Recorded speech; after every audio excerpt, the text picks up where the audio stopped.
प्रणाम दोस्तों, जय माँ जगदी। तो दोस्तों आज जो ये ऐसे वाले सूट आते हैं ना, ये आजकल बड़े ट्रेंडी सूट हैं। ये इनका कुर्ता तो बन जा रहा है, जो बहुत ज़्यादा हैवी साइज़ है उनके लिए नहीं बनेगा, लेकिन जो थोड़ा मतलब 40, 44, 45, 46 तक जिनकी हिप है उनके लिए आराम से बन जा रहे हैं। लेकिन सूट तो ठीक है, जैसा भी है बन ही जाएगा। लेकिन समस्या है सलवार में, इस सलवार में। अब जो ये सलवार है, अगर इसको नॉर्मली सलवार बनाएंगे तो आराम से इसकी अच्छी खासी सलवार निकल जा रही है। हालांकि उतना अच्छा घेर नहीं निकल रहा है जितना होना चाहिए था, लेकिन फिर भी सलवार बन जा रही है। अब हमें ये सलवार नहीं, इसलिए हमें पैंट काटनी है। अब ये देखिए, इसका अर्ज है बहुत कम, बहुत कम अर्ज है।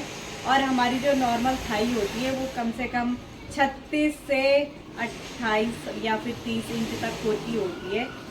तो इस सिचुएशन में हम इसकी पैंट किस हिसाब से काटेंगे वो मैं आज आपको बताऊंगी, इस पैंट की कटिंग करके। सबसे पहले हम जैसे नॉर्मल पैंट के लिए हम इस तरीके से फोल्ड करते हैं, इस तरीके से जो भी कपड़ा है इस तरीके से हम पैंट के लिए फोल्ड करते हैं। ये वाला जो कपड़ा है दोस्तों, वो हमें इस तरीके से फोल्ड करना है,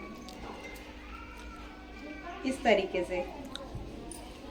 ये इस तरीके से ये डबल फोल्ड करना है। तो इस तरीके से अगर हम इसको फोल्ड करेंगे तब हमारे पास काफ़ी चौड़ाई तो आ जाएगी, लेकिन लेंथ कम हो जाएगी, इतनी होगी, है ना। तो अब हमें इस तरीके से किस हिसाब से हम पैंट निकालेंगे वो हम आज आपको इस वीडियो के माध्यम से बताएंगे। तो चलिए इसकी मार्किंग करते हैं और इसकी कटिंग आपको बताते हैं। इस तरीके से दोस्तों मैंने पूरा जो कपड़ा है वो बिछा दिया है, और यहाँ पे सबसे पहले हम स्ट्रेट मार्किंग कर लेंगे इस तरीके से, जैसे आप देख रहे होंगे। और यहाँ से मैं इसका फ्रंट पार्ट निकालूंगी, और जो प्रेस के साइड उधर साइड से कपड़ा है वहाँ से मैं इसका बैक पार्ट निकालूंगी। तो सबसे पहले यहाँ से भी हम स्ट्रेट लाइन खींच लेंगे, और आगे से भी हम स्ट्रेट लाइन खींच लेंगे। यहाँ से भी हमने स्ट्रेट लाइन खींच ली है दोस्तों, और आगे से भी हम इस तरीके से पूरी स्ट्रेट लाइन एक ड्रॉ कर लेंगे पूरी नीचे तक। अब यहाँ पे दोस्तों मैं इलास्टिक के लिए मार्किंग कर लूँगी। तो मैं हमेशा 2.5 इंच इलास्टिक के लिए रखती हूँ। यहाँ पे लोग ज़्यादातर इलास्टिक वाली ही पैंट पहनते हैं, बेल्ट वाली बहुत कम लोग पैंट पहनते हैं यहाँ पे। तो मैंने इलास्टिक के लिए 2.5 इंच पे निशान मार दिया है। और ये पट्टी है दोस्तों, ये पट्टियाँ मैंने पहले ही रिमूव कर ली थी कपड़े से, फैब्रिक से, जो मैं आपको बताना भूल गई थी। तो इन जो फैब्रिक की पट्टियाँ हैं ये मैं आपको लास्ट में बता दूँगी किस तरीके से हमने पैंट पे ज्वाइन की हैं। और ये यहाँ पे अब हम इसकी मार्किंग कर लेते हैं। तो हमारी जो हिप साइज़ है वो 40 इंच है, तो 40 का चौथा हिस्सा हम लगा देंगे यहाँ पे, मतलब 10 इंच प्लस 2 इंच। और यहाँ से भी हम 12 इंच पे आसन का निशान लगा लेंगे। तो यहाँ भी हमने 12 इंच का आसन लगा दिया है, और यहाँ से भी हम 12 इंच पे आसन लगा देंगे और इस लाइन को स्ट्रेट कर देंगे। तो दोस्तों हमें मार्किंग प्रॉपरली करनी होती है। अगर हमारी मार्किंग थोड़ा भी टेढ़ी मेढ़ी होगी तो कपड़ा टेढ़ा मेढ़ा कट जाता है, और हमारी जो फिटिंग होती है, फिटिंग देने में हमें बहुत ज़्यादा प्रॉब्लम होती है। तो यहाँ पे मैंने पूरे 12-12 इंच का एक बॉक्स बना दिया है, और यहाँ से मैं 3 इंच एक्स्ट्रा रखूँगी, क्योंकि ठीक है वो दीदी जो है वो ज़्यादा हेल्थी भी नहीं है और ज़्यादा पतली भी नहीं है मतलब।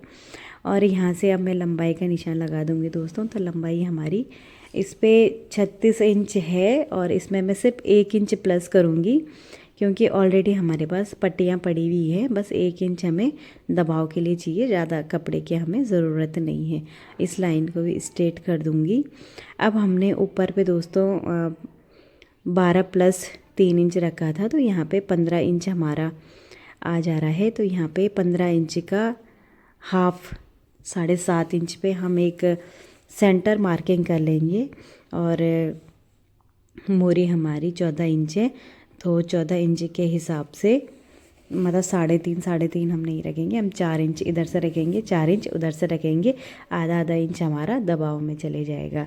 हमेशा जब भी हम पैंट की कटिंग करते हैं तो इस सेपर पट्टी का हमें बहुत यूज़फुल रहती है, क्योंकि अगर हम सीधे जो हमारे पास सीधा जो स्केल है, अगर उससे मार्किंग करेंगे तो हमारी मार्किंग अच्छी नहीं आएगी, बड़ी दिक्कत होती है, फिर मतलब फिटिंग अच्छी नहीं आएगी। तो ये हमने जो हमारा फ्रंट पार्ट है उसके अच्छे से हमने मार्किंग कर दी है। यहाँ पे मैं क्रॉच एरिया लगा लूँगी इस तरीके से। तो ये हमारी बिल्कुल परफेक्ट मार्किंग हमारी हो गई है दोस्तों। तो ये देखिए दोस्तों, इस तरीके से मैंने कपड़ा फोल्ड किया है, इस तरीके से मैंने यहाँ से फोल्ड किया है। और ये इतना ज़्यादा कपड़ा अभी हमारा इधर बचा हुआ है, ये देखिए। तो ये हमारे फ्रंट पार्ट की मार्किंग हो गई है। इधर ये 2.5 इंच मैंने रखा है, जो इलास्टिक होता है उसको मोड़ने के लिए। यहाँ से भी 2.5 इंच, यहाँ से भी 2.5 इंच, और जितना हमारा हिप था उसका चौथा हिस्सा प्लस 2 इंच, तो 12 इंच आया है। और यहाँ से भी मैंने 12 इंच रखा है, यहाँ से भी 12 इंच रखा है। यहाँ पे जो क्रॉच एरिया के लिए रखा है मैंने, ये 3 इंच रखा है, ये 3 इंच मैंने यहाँ पे रख दिया है। तो पूरा 12 इंच प्लस 3 इंच, तो 15 इंच हो गया है। अब हम आप बॉटम साइड जाएंगे, ये हमारी मोरी है। तो 15 इंच का हाफ मैंने कर दिया है, 7.5 इंच। मोरी हमारी 13 इंच है, तो 13 इंच के लिए हमने 3.5 इंच यहाँ से कर दिया है, 3.5 इंच यहाँ से कर दिया है। और ये हमारे पास एक सेपर पट्टी है, इससे हमने इसको पूरे इस तरीके से जोड़ दिया है। तो ये हमारी फ्रंट पार्ट की मार्किंग हो चुकी है। अब हम करेंगे बैक पार्ट की मार्किंग।